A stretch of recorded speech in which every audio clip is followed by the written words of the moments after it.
वजीर आजम इंदिरा गांधी के कत्ल को 30 साल मुकम्मल होने वाले हैं और जवाबी कार्रवाई में 3000 से ज्यादा सिखों के कत्ल को भी। जून 1984, खालिस्तान की अलहदगी पसंद तहरीक अपने उरूज पर थी और संत जरनैल सिंह भिंडरावाले की क़यादत में सिख अस्करियत पसंद हुकूमत के लिए एक बड़ा दर्द-सर बने हुए थे। इंदिरा गांधी ने अस्करियत पसंदों की सरकोबी के लिए फौज को गोल्डन टेम्पल में कार्रवाई करने की इजाजत दे दी।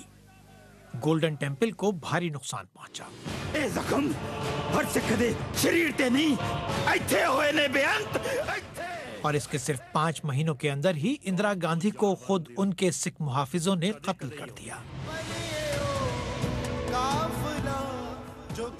फिल्म के प्रोड्यूसर रवि रवींद्र सच्चाई से इन्हिराफ के इल्जाम को मुस्तरद करते हैं। उनका दावा है कि फिल्म हकीकत पर मबनी है और इसका नाम भी सिख गुरुद्वारा प्रबंधक कमेटी ने ही तजवीज किया था। एक लिखी हुई चीज ਨੂੰ ਇੱਕ ਵਿਜ਼ੂਅਲਾਈਜ਼ ਕਰਕੇ ਸਕਰੀਨ ਤੇ ਲੈ ਕੇ ਆਇਆ, ਉਹਦੇ ਚ ਮੈਂ ना एक पैसा बढ़ाया ना मैं एक पैसा घटाया। इंदिरा गांधी के कत्ल ने मुल्क की सियासत को एक नया मोड़ दिया था।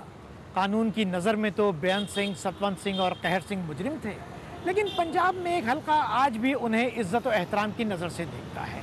बहुत से लोग उन्हें शहीद मानते हैं जिन्होंने गोल्डन टेम्पल पर हमले का सिख कौम के लिए इंतकाम लिया था। इक्को तो माड़ी आदत पाजी। फिल्म की नुमाइश की मुखालफत करने वालों में कांग्रेस पेश है।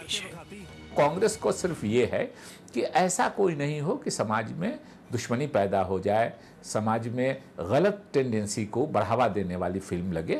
इस तरह की चीज़ों को बढ़ावा दिया जाएगा तो मैं समझता हूँ कि मुल्क की सालमियत के लिए और मुल्क की एकता के लिए, समाज की एकता के लिए ये सही नहीं।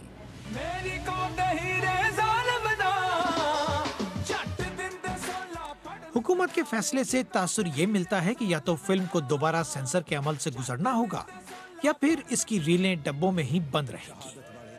सुहेल हलीम, BBC, दिल्ली।